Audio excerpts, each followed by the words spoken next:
നമസ്കാരം. തെക്കുവടക്കിലേക്ക് വീണ്ടും സ്വാഗതം. ഞാൻ വി കെ ചെറിയാൻ, ഡൽഹിയിൽ നിന്നും. എൻ്റെ സീനിയർ സുഹൃത്ത് ശ്രീ മാധവൻകുട്ടി, കൊച്ചിയിൽ നിന്നും. ഞങ്ങൾ ഇന്ന് ചർച്ച ചെയ്യുന്നത്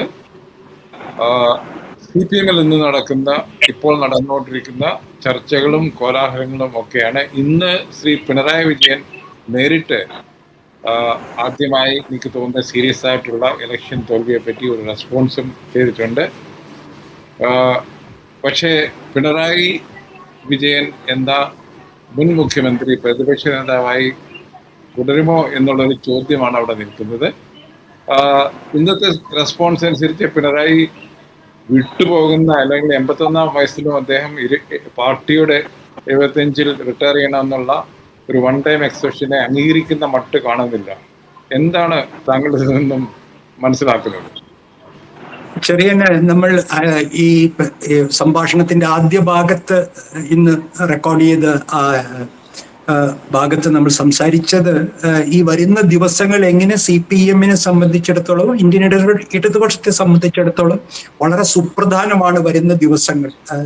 അത് കേരള നിയമസഭയിലെ പ്രതിപക്ഷ നായകനായി പിണറായി വരുമോ, രണ്ട്, സെൻട്രൽ കമ്മിറ്റി അതിനെക്കുറിച്ച് എന്ത് തീർപ്പാണ് കൽപ്പിക്കുക, അതിന് വലിയ പ്രത്യാഘാതങ്ങൾ, വളരെ ദൂരവ്യാപകമായ പ്രത്യാഘാതങ്ങൾ ഉണ്ടാക്കാവുന്ന തീരുമാനങ്ങളിലേക്കാണ് ഈ വരുന്നതെന്നാണ് നമ്മൾ പറഞ്ഞതിനോടൊപ്പം പാർട്ടിയുടെ കേരളത്തിലെ അംഗങ്ങളുടെ, അല്ലെങ്കിൽ എന്നെ പോലുള്ള അനുഭാവികളുടെ അതിന്റെ വേവലാതികൾ, അല്ലെങ്കിൽ അതിന്റെ ആശങ്കകളാണ് ഞാൻ ആദ്യ ഭാഗത്ത് ഇന്ന് പങ്കിടാൻ ശ്രമിച്ചത്.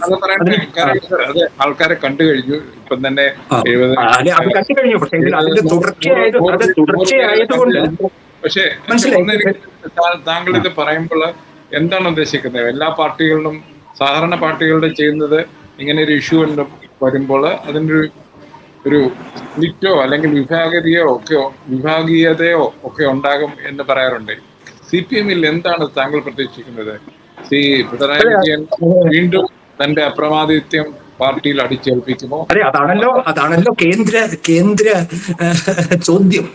അതാണല്ലോ നമ്മൾ ടാക്കിൾ ചെയ്യാൻ ശ്രമിക്കുന്ന രാഷ്ട്രീയമായി പല രീതികളിൽ. പിന്നാലാവുന്ന വിധം ഞാനും താങ്കളാൽ കഴിയുന്ന വിധം താങ്കൾ ശ്രമിച്ചുകൊണ്ടിരിക്കുന്നതാണ്.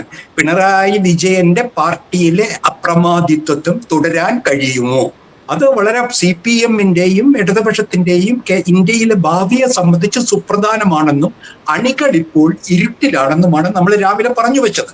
അതിനുശേഷം താങ്കൾ പറഞ്ഞതുപോലെ ഇന്ന് വൈകുന്നേരം സഖാവ് പിണറായി വിജയൻ കണ്ണൂർ 2 പരിപാടികൾ, ഒന്ന് സഖാവ് നയനാരുടെ ജന്മവാർഷികത്തിന്റെ പരിപാടിയിൽ കല്യാശ്ശേരിയിലും, പിന്നീട് ഇരിക്കൂർ നിയോജക മണ്ഡലത്തിലെ നെടുങ്ങഴി എന്ന് പറയുന്നിടത്തൊരു ലോക്കൽ കമ്മിറ്റിയുടെ സഖാവ് EMS സ്മാരക മന്ദിരത്തിന്റെ ഉദ്ഘാടനം ചെയ്തുകൊണ്ട് 2 സ്ഥലത്ത് പ്രസംഗിച്ചത് ഞാൻ കേട്ടു. ആ ഇരുട്ടിൽ അല്പം പോലും വെളിച്ചം പകരാൻ സഖാവ് പിണറായി വിജയന് കഴിഞ്ഞിട്ടില്ല. ഇതാണ് സത്യം. താങ്കളോട് ആദ്യമേ പറഞ്ഞ പോലെ അതാണ് നമ്മൾ രാവിലെ ഇരിക്കുമ്പോഴും ഇപ്പോഴിരിക്കുമ്പോഴുള്ള വ്യത്യാസം. കാരണം ഞാൻ പ്രതീക്ഷിച്ചത് അദ്ദേഹം ഈ തെരഞ്ഞെടുപ്പ് ഫലത്തിനെ സംബന്ധിച്ച് വിമർശനാത്മകമായി തങ്ങൾക്ക് തെറ്റുകൾ പറ്റിയിട്ടുണ്ടെങ്കിൽ, എനിക്കെന്നല്ല പാർട്ടിക്കോ ഇടതുപക്ഷ മുന്നണിക്കോ തെറ്റുകൾ എന്തെങ്കിലും പറ്റിയിട്ടുണ്ടെങ്കിൽ അതിന് നമ്മൾ പരിശോധിക്കും എന്ന ഒരു ഇതുവരെ പാർട്ടി പറഞ്ഞു കഴിഞ്ഞൊരു കാര്യമെങ്കിലും സഖാവ് പിണറായി വിജയൻ 2 വേദികളിൽ ഏതിലെങ്കിലും ഒന്നിൽ വെച്ച് പറയുമെന്നാണ് ഞാൻ പ്രതീക്ഷിച്ചത്. പക്ഷെ അതുണ്ടായില്ലെന്ന് മാത്രമല്ല, അത് ആളുകളുടെ ഒരു മാറ്റത്തിനുള്ള ആഗ്രഹം കൊണ്ട് നമ്മൾ തോറ്റു, ഇതാണ് അദ്ദേഹം പറയാൻ ശ്രമിച്ചത്. നമ്മൾ തിരിച്ചു വരും. അത് വളരെ ക്രിയാത്മകമായ പ്രതിപക്ഷമായിരിക്കും. തുടർച്ച വീണ്ടും അദ്ദേഹം വികസനത്തിന്റെ കാര്യത്തിലാണ് ഊന്നുന്നത്. വികസനവും ജനക്ഷേമവും എന്നുള്ള കാര്യത്തിൽ അത് തുടർ പദ്ധതികൾ, അത് തുടർന്നാൽ പിന്തുണയ്ക്കും. അതും വളരെ പോസിറ്റീവ്, വളരെ സോഫ്റ്റ് ആയിട്ടാണ് സർക്കാരിനെ ഇപ്പോൾ സമീപിക്കുന്നത്. വളരെ ന്യായവുമാണ്. അങ്ങനെ ഒരു അധികാരം ഏറ്റെടുത്ത ഒരു സർക്കാരിനെ സംബന്ധിച്ച് അത് ഞാൻ പ്രതീക്ഷിച്ചതാണ്. പക്ഷേ ഈ പരാജയത്തെ പറ്റി ഇപ്പോഴും അദ്ദേഹം സ്വയം വിമർശനാത്മകമായി അദ്ദേഹത്തിന്റെ പറഞ്ഞിട്ടില്ല. അതാണ് വളരെ പ്രധാനമായിട്ട് എനിക്ക് തോന്നുന്നത്. അപ്പോ സാധാരണ പാർട്ടി അംഗങ്ങൾക്കും അനുഭാവികളും വലിയ കുഴപ്പത്തിൽ, അംഗങ്ങൾ മാത്രമല്ല, ഞാൻ താങ്കളോട് ശ്രദ്ധയിൽ കൊണ്ടുവരുന്നത് ഈ നേതൃത്വം പോലും ആശയക്കുഴപ്പത്തിലാണ്. ഇപ്പൊ ഞാൻ ഒരു കാര്യം താങ്കൾക്ക് പെട്ടെന്ന് മനസ്സിലാവുന്ന ഒരു കാര്യം, 1-2 ഉദാഹരണങ്ങൾ പറയാം. ശ്രീമതി ടീച്ചർ ഈ പരാജയത്തെ നാണം കെട്ട പരാജയം എന്നാണ് പറഞ്ഞത്. ഞാനൊരു കമ്മ്യൂണിസ്റ്റ് പാർട്ടി നേതാവ്, വളരെ വളരെ സീനിയർ ആയിട്ടുള്ള ശ്രീമതി ടീച്ചർ നാണം കെട്ട പരാജയം അല്ലേ അത് പറഞ്ഞു. അപ്പൊ അതിനോടൊപ്പം തന്നെ വേറെ വളരെ നമുക്ക് ആദരവുള്ള മറ്റൊരു വനിതാ നേതാവ് ശൈലജ ടീച്ചർ പറഞ്ഞത് എന്താണ്? താങ്കൾ ശ്രദ്ധിക്കുന്നുണ്ട്. അദ്ദേഹം ശൈലജ ടീച്ചർ പറഞ്ഞത് ഇത് അടിത്തറ ഇനിയും പാർട്ടി ഇടതുപക്ഷ മുന്നണിയുടെയും CPM-ന്റെയും ഭദ്രമാണെന്ന് സാധാരണ പതിവായി പറയുന്ന ഈ LDF-ന് 32% മാത്രം വോട്ട് കിട്ടി, CPM-ന് അതിൽ 20% മുകളിലുള്ള വോട്ട് മാത്രം കിട്ടിയ ഒരു തെരഞ്ഞെടുപ്പിൽ അടിത്തറ ഭദ്രമാണ്. അതായത് പാർട്ടി അനുഭാവികളും കുടുംബങ്ങളും ഇപ്പോഴും നമ്മുടെ കൂടെയുണ്ടെന്നുള്ള അർത്ഥത്തിൽ പറയും. അപ്പൊ ഇതിന്റെ വൈരുദ്ധ്യം നേതാക്കൾ തമ്മിൽ പല സ്വരത്തിൽ സംസാരിക്കുന്നു. ഇപ്പൊ നമ്മുടെ ഒരു അഭിപ്രായം അല്ല. ഇപ്പോൾ ഞാനൊരു കാര്യം പറയാം. ഈ പറയുന്ന കേരളത്തിലെ ആശാ വർക്കർമാരുടെ സമരം അത് ഈ പരാജയത്തിൽ വലിയ പങ്ക് വഹിച്ചിട്ടുണ്ടെന്ന് നമ്മൾ സംഭാഷണത്തിൽ പറഞ്ഞു. ഓരോ വീടുകളിലും ഇടതുപക്ഷത്തിനും CPM-നും എതിരായിട്ടുള്ള വികാരം സൃഷ്ടിച്ച അതിനെ സംബന്ധിച്ച് VD സതീശൻ സർക്കാരിന്റെ പ്രസ്താവന 3000 രൂപ അവർക്ക് കൂട്ടിക്കൊടുക്കുന്നു ഉടനടി എന്ന് പറഞ്ഞതിൽ തന്നെ 2 തരത്തിലാണ് നമ്മൾ കണ്ടത്. അതിനെ സ്വാഗതം ചെയ്തുകൊണ്ട് ശൈലജ ടീച്ചറും ശ്രീമതി ടീച്ചറും കണ്ണൂര് പറയുന്നു. ഇവിടെ ബാലഗോപാൽ അതിനെ പരിഹസിക്കുന്നു, മല എലിയെ പ്രസവിച്ചു എന്ന്. അപ്പൊ ഈ പാർട്ടിക്ക്, കേരളത്തിലെ സംസ്ഥാന പാർട്ടിക്ക് പോലും ഒരു സ്വരത്തിൽ സംസാരിക്കാൻ കഴിയാത്ത വിധത്തിലുള്ള കൺഫ്യൂഷൻ. മാധ്യമങ്ങളാണെങ്കിൽ ദിവസവും ഇനി ഓരോ ജില്ലയിലെയും വാർത്തകൾ, അതിലുള്ള വീഴ്പ്പലക്കലുകൾ, ആരോപണങ്ങൾ, വ്യക്തിപരമായി എനിക്ക് താങ്കളുടെ ശ്രദ്ധയിൽ കൊണ്ടുവരാനുള്ള ഒരു കാര്യം കൂടി താങ്കളുടെ ശ്രദ്ധയിൽ കൊണ്ടുവരികയാണ്. കാരണം ഈ കമ്മിറ്റികളിൽ ഇപ്പോൾ പിണറായി വിരുദ്ധത പറഞ്ഞ, അല്ലെങ്കിൽ പിണറായിയെയും ഗോവിന്ദൻ മാഷയെയും ആക്രമിക്കുന്ന സഖാക്കൾ 5 വർഷം 10 വർഷം എവിടെയാണ്? ഇത് ചോദിക്കാൻ നമുക്ക് 10 വർഷം ഈ കമ്മിറ്റികൾ എന്തായിരുന്നു ചെയ്തിരുന്നത്? ഈ കമ്മിറ്റികൾ ഇന്ന് പിണറായിയെയും ഗോവിന്ദനെയും വിമർശിച്ചു കൊണ്ടിരിക്കുന്ന ജില്ലാ സെക്രട്ടേറിയറ്റുകളും ജില്ലാ കമ്മിറ്റികളും ഏതെങ്കിലും രാഷ്ട്രീയ നീക്കത്തിനെയോ അല്ലെങ്കിൽ സർക്കാരിന്റെ ഏതെങ്കിലും നീക്കത്തെ, അല്ലെങ്കിൽ പിണറായി പോയപ്പോൾ ആലപ്പുഴയിൽ രക്ഷാപ്രവർത്തനം എന്ന പേരിൽ അദ്ദേഹത്തിന്റെ തന്നെ ഗൺമാൻ അടിച്ചപ്പോൾ, അല്ലെങ്കിൽ സിൽവർ ലൈനിൽ ആളുകൾ ഒഴിപ്പിക്കപ്പെടേണ്ടി വരുമെന്ന് പറഞ്ഞപ്പോൾ, അല്ലെങ്കിൽ മുസ്ലിം പിണറായി വെള്ളാപ്പള്ളി നടേശന്റെ ഈ ഇസ്ലാമോഫോബിക് പ്രസ്താവനകൾക്ക് ഒരു കവചം സൃഷ്ടിച്ചപ്പോൾ ഈ കമ്മിറ്റികളൊക്കെ എവിടെയായിരുന്നു? ഈ ചോദ്യവും ചോദിക്കില്ല ആളുകൾ. അപ്പൊ അത്തരത്തിലുള്ള അവസ്ഥയാണ്. നേരത്തെ സൂചിപ്പിച്ച പിണറായി പേടി അന്നുണ്ടായിരുന്നു. അതാണ് ഞാൻ പറയുന്നത്.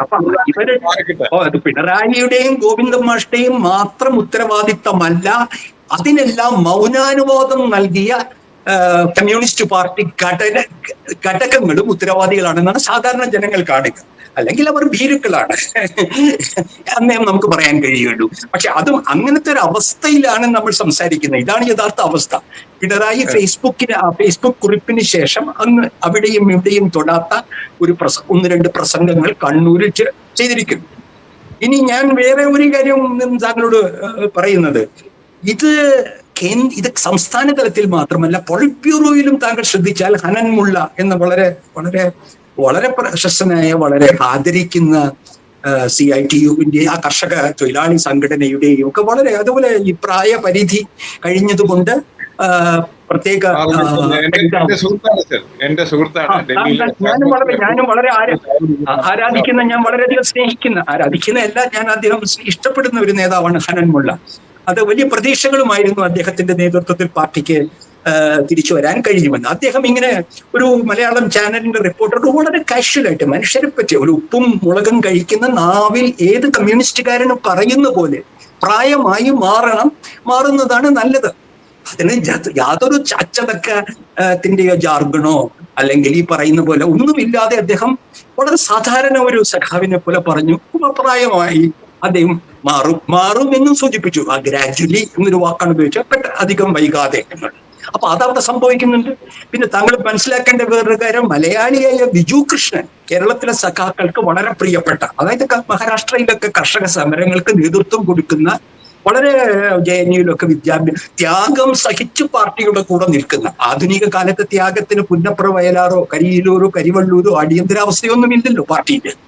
ധർണയ്ക്ക് പോവുക, അറസ്റ്റ് വരിക്കുക എന്നുള്ളതിനപ്പുറം ഇപ്പൊ പാർട്ടിയോട് പഴയ രക്തസാക്ഷികളുടെ ത്യാഗം ആവശ്യപ്പെടാനുള്ള സാഹചര്യം ഇന്ന് പാർട്ടിയുടെ പ്രവർത്തനത്തിലുമില്ല. അപ്പൊ അദ്ദേഹത്തിനെ സംബന്ധിച്ചിടത്തോളം ബിജു കൃഷ്ണൻ അദ്ദേഹം വാസ്തവത്തിൽ ഉയർന്ന വിദ്യാഭ്യാസം നേടി ഉയർന്ന ഒരു ജീവിത മാർഗം വേണ്ട എന്ന് വെച്ച് പാർട്ടിക്ക് വേണ്ടി പ്രവർത്തിക്കുന്ന താരതമ്യേന ചെറുപ്പക്കാരനായ പോളിറ്റ് ബ്യൂറോ അംഗം.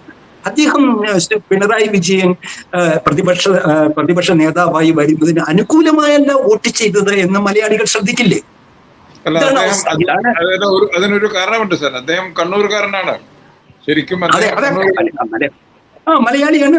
കരിവള്ളൂർ കണ്ണൂർ മാത്രമല്ല, കയ്യൂർ കരിവള്ളൂർ രക്തസാക്ഷികളുടെ ഭൂമിയിൽ നിന്ന് അദ്ദേഹത്തിന്റെ അമ്മാവൻ ഒരു കമ്മ്യൂണിസ്റ്റ് ഒരു വലിയ കാരണവരായിരുന്നു ഇവിടെ. അപ്പൊ എനിക്കതിന്റെ ചരിത്രം അറിയാം. അപ്പൊ അദ്ദേഹത്തെ ധാരാളം കമ്മ്യൂണിസ്റ്റുകാർ ഒരു ഭാവി പ്രതീക്ഷയായിട്ടാണ് CPM കാണുന്നത് മലയാളികൾ. അപ്പൊ അദ്ദേഹത്തിന്റെ മനസ്സും ഇതുവരെയായിട്ടും പാർട്ടി ഇതൊന്നും നിഷേധിച്ചിട്ടില്ല, സഖാവ് ബേബി ഗോവിന്ദമാഷോ നിഷേധിച്ചിട്ടില്ല എന്നതുകൊണ്ടിലാണ് ഞാൻ പറയുന്നത്. അവരിത് കേൾക്കുന്നുണ്ടെങ്കിൽ, എപ്പോഴെങ്കിലും കേൾക്കാൻ ഇടവരികയാണെങ്കിൽ അതിന്റെ ബലത്തിലാണ് ഞാൻ ഇതെല്ലാം നിങ്ങളോട് പറയുന്നത്. അപ്പോ അതാണ് അവസ്ഥ. ഈ അവസ്ഥയിൽ എന്താണ് ചെയ്യേണ്ടത്? ഞാൻ ആദ്യം താങ്കളോട് പറഞ്ഞു, പ്രതിപക്ഷ നേതാവായി പിണറായിയെ തെരഞ്ഞെടുക്കുന്നത് അദ്ദേഹത്തിന് കൊടുക്കാവുന്ന ഏറ്റവും വലിയ ശിക്ഷയാണെന്ന് പറഞ്ഞത് താങ്കൾ ഓർക്കുന്നുണ്ടോ എന്ന് എനിക്ക് അറിഞ്ഞു. ഞാൻ ഓർക്കുന്നുണ്ട്. അതാണ് സത്യമായി വരുന്നത്. ഇത് അദ്ദേഹത്തിന്റെ പ്രതിപക്ഷ നേതൃത്വം ഒരു വിവാദമായിരിക്കുന്നു, പാർട്ടിയെ പിടിച്ചു കുലുക്കുന്നു. എന്നിട്ടും അദ്ദേഹം അതിനകത്ത് ഒരു നിലപാടെടുക്കാതെ സ്വയം ഒഴിയാതെ തുടരും. ഇതാണ് ശിക്ഷ എന്ന് പറയുന്നത്. ഇത് ഓരോ വീടുകളിലും അവിടെ എനിക്ക് ചോദിക്കേണ്ട, ആ ശിക്ഷ അദ്ദേഹത്തിന് കൊടുക്കുന്ന ശിക്ഷ അത് പാർട്ടിക്കും കൂടി ആകുമോ എന്നുള്ളൊരു അതാണ് നമ്മൾ ഭയപ്പെടുത്തില്ല. അങ്ങനെ ആവാൻ വഴിയില്ല. അല്ല, കാരണം അങ്ങനെ ആകാൻ വഴിയില്ല. സോവിയറ്റ് യൂണിയന്റെ പതനത്തിന് ശേഷം എന്ത് പ്രതീക്ഷയും നമുക്കൊരു വലിയ ഒരു ആശ്വാസമാണ്. ചെറിയ പ്രതീക്ഷ പോലും വലിയ ആശ്വാസമാണ്. കാരണം എവിടെയും ലോകത്തെ തെരഞ്ഞെടുപ്പിലൂടെ ഒരു കമ്മ്യൂണിസ്റ്റ് പാർട്ടി എവിടെയും തിരിച്ചു വന്നതോ അധികാരത്തിൽ വന്നതോ എന്ന് നമ്മൾ കണ്ടിട്ടില്ല. ഏക പാർട്ടി ചൈനയെ പോലെയോ നോർത്ത് കൊറിയയെ പോലെയൊക്കെ ഉണ്ടാവും. അപ്പോ കേരളത്തിൽ, ഇന്ത്യയിൽ CPM ഇല്ലാത്ത, ഇടതുപക്ഷത്തിന്റെ മുഖ്യ ശക്തി ഇല്ലാത്ത ഒരു ഇന്ത്യ, അത് മുഖ്യ പ്രതിപക്ഷമല്ലാത്ത ഒരു കേരളം, ഇതൊക്കെ നമുക്ക് സങ്കല്പിക്കാൻ പറ്റുകയില്ല. അത് നമ്മൾ പക്ഷേ ഈ പ്രതീക്ഷ നഷ്ടപ്പെട്ടവനുള്ളതാണ് പ്രതീക്ഷ, അല്ലാതെ പ്രതീക്ഷയുള്ളവന് വീണ്ടും എന്താ പ്രതീക്ഷിക്കാൻ? അപ്പൊ അത്തരത്തിലൊരു കമ്മ്യൂണിസ്റ്റ്, ഒരു മെലൻകളി, ഒരു വിഷാദാത്മക പ്രതീക്ഷ ഉണ്ട്.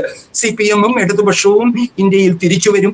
ഫാസിസത്തെ അവർക്ക് ഐക്യമുന്നണിയിൽ അവർ മുന്നണി പോരാളികളാവും. അങ്ങനെ ഇന്ത്യയുടെ ജനാധിപത്യം വീണ്ടെടുക്കും എന്നൊക്കെയുള്ള പ്രതീക്ഷയുണ്ട്. ആ പ്രതീക്ഷയില്ലെങ്കിൽ പിന്നെ ജീവിതമേ 75 വയസ്സിലൊരു പ്രതീക്ഷ വെച്ച് പുലർത്തണം. ഇനി കുറച്ചുള്ള കാലത്തേക്ക് അത്തരത്തിലുള്ള പ്രതീക്ഷയുണ്ട്. ആ മൂല്യങ്ങളുടെ അടിസ്ഥാനത്തിലുള്ള പ്രതീക്ഷ. അവിടെ കരൺ താപ്പർ പറഞ്ഞാൽ I want to be a doubles advocate. എന്തുകൊണ്ട് പിണറായി അവിടെ നിൽക്കണം എന്ന് പാർട്ടിക്കും അദ്ദേഹത്തിന്റെ കൂടെയുള്ളവർക്കും തോന്നുന്നു എന്നുള്ളൊരു ചോദ്യം അവിടെ ഇല്ലേ സാർ? എന്താണ് അദ്ദേഹത്തിന് പിൻഗാമികളായിട്ട് നല്ല നേതാക്കന്മാരില്ലേ, രണ്ടാം നില നേതാക്കന്മാർ ഇല്ലയോ? അതോ അദ്ദേഹത്തിന്റെ പ്രായാധിക്യം കൊണ്ട്? പൊതുവെ പറയാറുണ്ട് പ്രായമുള്ളവർക്കൊരു പിടിവാശിയുണ്ട് എന്ന് പറയാറുണ്ട്.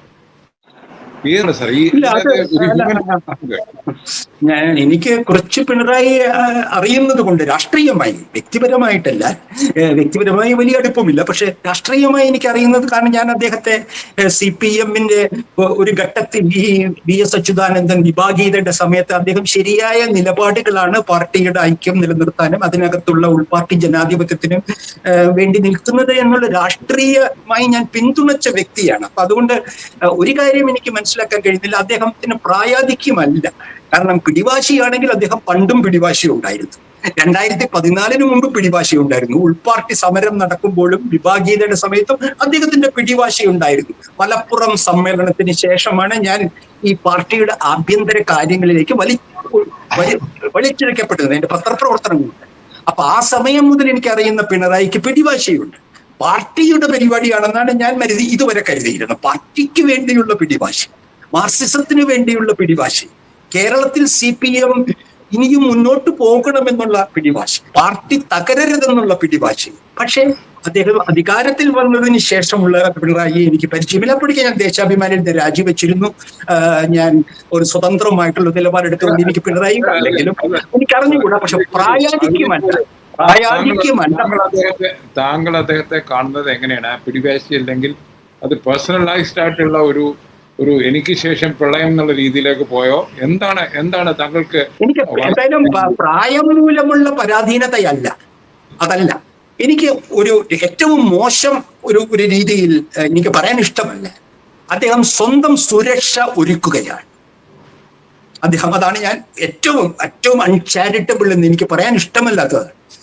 അദ്ദേഹം ഈ PBയിൽ തുടരുന്നതിലൂടെ, അദ്ദേഹം കേരളത്തിലെ പ്രതിപക്ഷ നേതാവായി തുടരുന്നതിലൂടെ തനിക്ക് അതിനുള്ള ആരോഗ്യമോ അതിനുള്ള തർക്കശേഷിയോ ഇല്ല എന്ന് അറിഞ്ഞുകൊണ്ട് അതിന് തുടരുന്നതിന്റെ പുറകിൽ എന്തായിരിക്കുമെന്ന് ആലോചിച്ച് നോക്കിയിട്ട് എനിക്ക് ഏറ്റവും പറയാൻ ഇഷ്ടമല്ലാത്തൊരു കാര്യം, അദ്ദേഹം എന്തെല്ലാമോ വിധത്തിൽ എന്തോ ഒരു സുരക്ഷാ കവചം ഇതിൽ കാണുന്നുണ്ട്. അത് കാരണം തീർച്ചയായിട്ടും ഒരു UDF ഗവൺമെന്റ്, സതീശൻ സർക്കാർ, അവർ ഉന്നയിച്ച നിരവധി ആരോപണങ്ങളുടെ അന്വേഷണങ്ങൾ ആരംഭിക്കും, ഇല്ലേ? അപ്പൊ അതില് അത്തരത്തിലൊരവസ്ഥയിൽ നിങ്ങൾ ആലോചിച്ച് നോക്കുക, എന്തെല്ലാം ആരോപണങ്ങളാണ്. പകുതി തെറ്റ്, പകുതി ശരി, ചിലതിൽ സംശയമുള്ളത്. ഇപ്പൊ കരിമണൽ കർത്തായുടെ വളരെ കറുത്ത പട്ടികയിൽപ്പെട്ട കരിമണൽ കർത്തായുടെ ഒരു കമ്പനിയുമായി അദ്ദേഹത്തിന്റെ മകൾ ക്ലിഫ് ഹൗസിൽ ഇരുന്നു കൊണ്ട് കൺസൾട്ടൻസി പ്രവർത്തനം നടത്തി എന്ന ആരോപണം ഉന്നയിച്ച് അത് എവിടെയും എത്തിയിട്ടില്ല. അപ്പൊ ഇങ്ങനെ നിരവധി ആരോപണങ്ങൾ അദ്ദേഹത്തിന് നേരിടേണ്ടി, ശരിയും തെറ്റുമായിട്ടുള്ള ആരോപണങ്ങൾ അദ്ദേഹത്തിന് നേരിടേണ്ടി വരും. അപ്പോൾ അദ്ദേഹത്തിന്റെ കൂടെ നിൽക്കുന്നവരും ആഗ്രഹിക്കുന്നത് ഇത്തരത്തിലുള്ള ഒരു പദവിയുടെ സംരക്ഷണം, ഒരു നേതൃത്വ പദവിയുടെ സംരക്ഷണം അദ്ദേഹത്തിന് ലഭിക്കുമെന്ന് ആരോ അദ്ദേഹത്തെ തെറ്റായി ധരിപ്പിച്ചതിന്റെ കാരണമായിരിക്കണം. അല്ലെങ്കിൽ എനിക്ക് വേറെ ഒരു രാഷ്ട്രീയ കാരണം എനിക്ക് മനസ്സിലാവുന്നില്ല.